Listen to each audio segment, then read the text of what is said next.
బట్టతలతో వరి అవుతున్నారా? Don't worry. Keha skin and hair clinic లో మోస్ట్ అడ్వాన్స్డ్ FUE టెక్నాలజీతో మీ బట్టతలకి శాశ్వత పరిష్కారం. Hello viewers, welcome to Suman TV. ప్రస్తుతం మనతో పాటు ఉన్నారు డాక్టర్ హితేష్ గారు, ఆర్థోపెడిక్ నుంచి.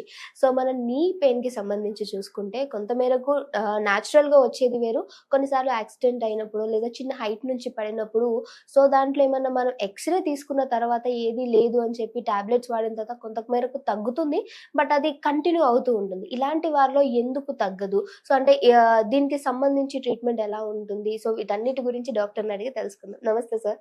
నమస్తే సార్, అంటే న్యాచురల్ గా వచ్చేటువంటి జాయింట్ పెయిన్స్ కావచ్చు, మనకి నీ పెయిన్స్ కి సంబంధించి గుజ్జి అరిపోవడం ఇట్లా మాట్లాడుకుంటూ ఉంటాం. కొన్నిసార్లు ఏంటంటే యాక్సిడెంట్ అయినప్పుడు లేకపోతే ఏదైనా చిన్న దెబ్బ తగిలినప్పుడు వీరిలో మనకి ఎక్స్ట్రాలో ఏమీ లేదు అని వస్తుంది, బట్ వాళ్ళకి మాత్రం నొప్పి అనేది తగ్గదు. అంటే ఇలాంటి కేసెస్ ని మనం ఎలా తీసుకుంటాము? మనం చాలా సార్లు చూస్తుంటామండి. బైక్ స్కిడ్ అయి పడడం, అవును. లేకపోతే బైక్ కాలు మీద పడడం, ఉమ్, కొన్ని మెట్ల నుంచి కింద పడడం, లేకపోతే డాన్స్ చేస్తున్నాం, స్పోర్ట్స్ ఆడుతున్నాం, కబడ్డీ ఆడుతున్నాం, మోకాలు ట్విస్ట్ అవడం, ఇట్లాంటి అయినప్పుడు చాలా సార్లు ఫస్ట్ ఆ పేషెంట్ కి మోకాలు నొప్పి వస్తుంది సివియర్ గా. ఉమ్, ఈ నొప్పి వచ్చిన తర్వాత వాళ్ళు వెళ్ళి ఎక్స్రే తీయించుకుంటారు సాధారణంగా. అవును. కాకపోతే ఎక్స్రేలో ఏం ఫ్రాక్చర్ ఉండదు, ఎక్స్రేలో ఏం కనిపించదు. అందుకని కొన్ని రోజులు మందులు వాడి, ఎంతకాలం ఇట్లా మందులు వాడినా నొప్పి తగ్గట్లేదు అని చెప్పి బాధపడే పేషెంట్లు చాలా మంది. ఉమ్, సో వాళ్ళకి అసలు ఎందుకు నొప్పి తగ్గదు, సమస్య ఏంటి అన్నది ఇప్పుడు నేను చెప్పబోతున్నాను. ఫస్ట్ థింగ్, మోకాలు చాలా కాంప్లెక్స్ జాయింట్. మీరు చూసినట్టయితే మోకాల్లో ఇది పై ఎముక, తొడెముక, ఇది కింద ఎముక. ఉమ్, ఈ పైన ఎముకకి కింద ఎముక మధ్యలో పటెల్లా అంటే మోకాలు చిప్పు ఉంటుంది. ఇది తొడ కండరాలు. ఇట్లా పటెల్లా నుంచి కింద ఎముకకి ఇట్లా జాయిన్ అవుతాయి. కానీ ఈ రెండు ఎముకలే కాకుండా ఉమ్, లోపల చాలా కండరాలు ఉంటాయి, చిన్న చిన్న లిగమెంట్స్ అంటాం వీటిని. ఈ లిగమెంట్స్ ఫ్రంట్ లో ఒకటి, బ్యాక్ లో ఒకటి. Anterior cruciate ligament, posterior cruciate ligament, ఈ ఓకే. జాయింట్ లోపల ఉంటాయి. ఈ కాకుండా లేటరల్ గా బయట సైడ్ కి ఒకటి, మీడియల్ గా లోపల సైడ్ కి ఒకటి, lateral and medial collateral ligaments అని ఉంటాయి.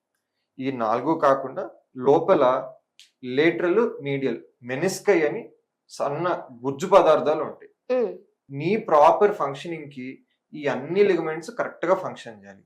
ప్లస్ ఈ మెనిస్కస్ షాక్ అబ్జార్బర్. మన నీకి కార్ కి ఎట్లయితే బైక్ కి సస్పెన్షన్ ఉంటుందో ఉమ్, మన నీస్ కి షాక్ అబ్జార్బర్స్. మన బరువు మొత్తం ఈ పైన ఎముక నుంచి కింద ఎముక వెళ్ళే ప్రాసెస్ లో ఈ షాక్ అబ్జార్బర్స్ త్రూ వెళ్తుంది. సో ఈ 6 కాంపోనెంట్స్ లో ఏది డ్యామేజ్ అయి ఉన్నా మనకి ఎక్స్రేలో కనిపించవు. ఓకే. అందుకని ఎక్స్రేలో ఫ్రాక్చర్ లేదు కదా అని వదిలేసిన ఉమ్, ఈ 6 కాంపోనెంట్స్ లేదన్న డ్యామేజ్ అయి ఉంటే, ఉమ్, కొలేటరల్ లిగమెంట్స్ కానీ, క్రూషియేట్స్ కానీ, మెనిస్కస్ కానీ, ఆ పేషెంట్ కి ఎంతకాలమైనా నొప్పి తగ్గకుండా, నొప్పితో పాటు మెట్లు ఎక్కుతున్నా దిగుతున్నా, నడుస్తున్నా, జాగింగ్ ఆర్ రన్నింగ్ చేస్తున్నా, మోకాలు స్లిప్ అయిపోతున్న సెన్సేషన్, పడుతుంటారు పడిపోతారన్న భయం, కలుక్కుమని మోకాల్లో సౌండ్ రావడము, ఉమ్, ప్లస్ వర్కింగ్ చేస్తున్నప్పుడు, రెస్ట్ లో ఉన్నప్పుడు మోకాల్లో ఒక డీప్ పెయిన్, మందులు వేసుకుంటే తగ్గుతుంది, ఆపేయంగానే మళ్ళీ వస్తుంటది. ఇట్లాంటి ఇబ్బందులతో కష్టపడుతుంటారు. ఓకే. సో దీనికి ఫస్ట్ మనం చేయాల్సింది ఎంఆర్ఐ తీయడం. ఎందుకంటే ఎక్స్రేలో ఇది కనిపించదు.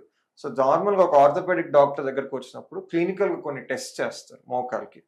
డిఫరెంట్ పొజిషన్స్ లో పెట్టి టెస్ట్ చేసి డౌట్ వచ్చినట్టయితే లోపల ఏమన్నా సాఫ్ట్ టిష్యూ ఇంజరీస్ అంటారు వీటిని. ఈ లోపల లిగమెంట్స్ లో కానీ, మెనిస్కస్ లో కానీ ఏమన్నా డ్యామేజ్ అయి ఉందని డౌట్ వచ్చినట్టయితే ఫస్ట్ ఎంఆర్ఐ అడ్వైస్ చేస్తాం. ఈ ఎంఆర్ఐలో ఈ ఆరిట్లో దేనికన్నా తెగిపోవడం, లేకపోతే డ్యామేజ్ అవడం, లేకపోతే రప్చర్ అవడం లాంటివి మనం చూసినట్టయితే వాటిని మనం అడ్రస్ చేసేదాకా ఈ ప్రాబ్లం అట్లనే కంటిన్యూ అవుతుంది. ఎక్కువగా అయినప్పుడు అంటే మీరు అన్నారు సాఫ్ట్ టిష్యూస్ అని చెప్పేసి, ఇది బయటకి తెలీదు, బట్ నొప్పి అనేది ఉంటుంది. మరి దీన్ని వీళ్ళు కనుక్కోవాలంటే ఎలా సార్? అంటే ఎంత సో టైం జనరల్ గా పడుతుంది? నొప్పితో పాటు వాపు, నడిచేటప్పుడు, మెట్లు ఎక్కేటప్పుడు, లేకపోతే పనులు చేసుకునేటప్పుడు, స్పోర్ట్స్ ఆడేటప్పుడు ఉమ్, ఈ వచ్చే ఇబ్బందులతో పేషెంట్ మన దగ్గరకు వస్తారు. ఈ మనం ఉన్నాయని ఎంఆర్ఐలో డౌట్ వచ్చిన తర్వాత, ఎంఆర్ఐలో తీసిన తర్వాత, ఎంఆర్ఐలో ఈ ఉన్నాయని కన్ఫర్మ్ చేసుకున్న తర్వాత చాలా చిన్న సర్జరీస్ ఉన్నాయండి. ఆర్థ్రోస్కోపిక్ ప్రొసీజర్స్ అంటే కీ హోల్ సర్జరీస్ అంటాము. ఉమ్, చిన్న రంధ్రాలు, ఇటు సైడ్ ఒకటి, ఇటు సైడ్ ఒకటి, 2 నుంచి 3 రంధ్రాలు వేసి చిన్న కెమెరాను లోపలికి పాస్ చేసి, ఒక రంధ్రం నుంచి కెమెరా పెట్టి చూస్తాం, ఇంకో రంధ్రం నుంచి ఇన్స్ట్రుమెంట్స్ పాస్ చేసి ఆ తెగిపోయిన ఏదైతే ఏసీఎల్ కానీ, పీసీఎల్ కానీ, లేకపోతే డ్యామేజ్ అయిన మెనిస్కస్ ని కానీ ఆర్థ్రోస్కోపిక్ ప్రొసీజర్ తో వాటిని కుదిరితే రిపేర్ చేయడం, లేకపోతే రీకన్స్ట్రక్షన్ చేస్తాం. రీకన్స్ట్రక్షన్ అంటే కూడా ఏం లేదండి, మీ తొడ నుంచే లేకపోతే మీ కాలు నుంచే మీ కండరంని ఒక ముక్క 2 ముక్కలో తీసి టెండాన్తో పాటు దాంతోనే మనం రీకన్స్ట్రక్షన్ చేస్తాం. సో మీ బాడీలో మజిల్ తోనే ఇక్కడ తెగిపోయిన ఏదైతే ఆ మజిల్ లిగమెంట్ ఉందో ఆ లిగమెంట్ ని మనం రీప్లేస్ చేస్తాం. వీటిని రీకన్స్ట్రక్షన్ ప్రొసీజర్స్ అంటారు. సో ఈ ప్రొసీజర్స్ చేయించుకున్నట్టయితే, ఒకటి మీకు ముందున్న నొప్పి తగ్గుతుంది, 2 ఏదైతే ఇన్స్టెబిలిటీ ఉందో మెట్లు ఎక్కడానికి కానీ మీ వర్క్ చేసుకోవడానికి కానీ వాకింగ్ జాగింగ్ కానీ ఆ ఇన్స్టెబిలిటీ అడ్రస్ అయింది. సార్ మరి దీనికి సర్జరీ చేసుకుంటే సరిపోతుందా, సెట్ అయిపోతుంది అంటారా? సో నేను చెప్పిన ప్రొసీజర్స్ తో మనం ఒకసారి సర్జరీ చేసి తెగిపోయిన ఈ లిగమెంట్స్ ని మనం ఒకసారి రిపేర్ ఆర్ రీకన్స్ట్రక్షన్ చేసిన తర్వాత కరెక్ట్ గా ఫిజియోథెరపీ చేసి ఫాలో అప్ అయితే 100% ముందు ఎట్లా ఉండారో మళ్ళా తిరిగి అట్లా ఫంక్షన్ అవ్వగలుగుతారు. కానీ సర్జరీ ఎంత ఇంపార్టెంట్, ఫిజియోథెరపీ కూడా అంతే ఇంపార్టెంట్. సో సర్జరీ అయిపోయిన తర్వాత జాగ్రత్తగా డాక్టర్ తో ఫిజియోథెరపిస్ట్ తో ఫాలో అవుతూ కరెక్ట్ ప్రికాషన్స్ తీసుకుంటూ కొన్ని నెలలు ఫిజియోథెరపీ చేస్తే దాని తర్వాత ముందు ఎట్లుండిందో 100% అట్లనే మళ్ళీ లైఫ్ స్టైల్ ఉంటుంది. మళ్ళీ స్పోర్ట్స్ ఆడుకోవచ్చు, మళ్ళీ అన్ని యాక్టివిటీస్ చేసుకోవచ్చు. ఒకవేళ దీన్ని ఎందుకులే సార్ మరి అంత పెద్ద ప్రొసీజర్ ఎందుకు, వదిలేస్తే ఏం కాదా అని అడిగే వాళ్ళు కూడా ఉంటారు. సో కొందరు పేషెంట్లు మీరు అడిగినట్టే వదిలేస్తే ఏమైద్ది అని అడుగుతారు. సో ఏమైద్దంటే ఈ షాక్ అబ్జార్బర్ సరిగ్గా పనిచేయకపోయినా, లేకపోతే ఈ మధ్యలో ఉన్న లిగమెంట్స్ కానీ ఈ సైడ్ లో కొల్లెటరల్ లిగమెంట్స్ కానీ డ్యామేజ్ అయినట్టు కరెక్ట్ గా పనిచేయనప్పుడు ఈ పైన ఎముక నుంచి బాడీ మొత్తం వెయిట్ కింద ఎముకి ట్రాన్స్మిట్ అయ్యే ప్రాసెస్ లో ఈ ఫంక్షనాలిటీ కరెక్ట్ గా లేనప్పుడు ఈ నీలో ఇన్స్టెబిలిటీ వస్తుంది. ఇన్స్టెబిలిటీ వల్ల అబ్నార్మల్ మూమెంట్స్ వస్తాయి. నీలో నార్మల్ గా ఇట్లా మూవ్ అవ్వాల్సినని, ఇట్లా వెయిట్ ట్రాన్స్మిట్ చేయాల్సింది అబ్నార్మల్ ప్లేన్స్ లో మూవ్ అవుతుంది. దీనివల్ల ఈ పైన ఎముకి కింద ఎముకి మధ్యలో అరుగుదల బాగా ఫాస్ట్ గా అయ్యి చాలా ఎర్లీగా వీళ్ళకి ఆర్థరైటిస్ వచ్చి 60-70 ఇయర్స్ కి రావాల్సిన నీ చేంజెస్ ఆర్ డీజనరేషన్ వీళ్ళకి 30-40 or less than that age లో కూడా మనం చూడడం పడుతుంది. చిన్న ప్రొసీజర్ తో, చిన్న సర్జరీతో అయిపోయేది నీ రీప్లేస్మెంట్ దాకా వెళ్ళే పేషెంట్స్ కూడా ఉంటారు. ఎందుకు? నెగ్లెక్ట్ చేయడం వల్ల ఈ సాఫ్ట్ టిష్యూ ఇంజరీస్ ని. అందుకే సాఫ్ట్ టిష్యూ ఇంజరీస్ ని ఎప్పుడు నెగ్లెక్ట్ చేయకూడదు. ఒకవేళ అవసరమైతే ఆర్థోపెడిక్ డాక్టర్ ని కలిసి ఎంఆర్ఐ తీయించుకొని ఎంత సివియర్గా ఉందో తెలుసుకొని డాక్టర్ అడ్వైస్ బట్టి సర్జరీకి వెళ్ళాలా లేదా డిసైడ్ చేసుకొని దాన్ని బట్టి ప్రొసీడ్ అయితే మీ నీస్ కి హెల్త్ వైజ్ చాలా బెనిఫిషియల్.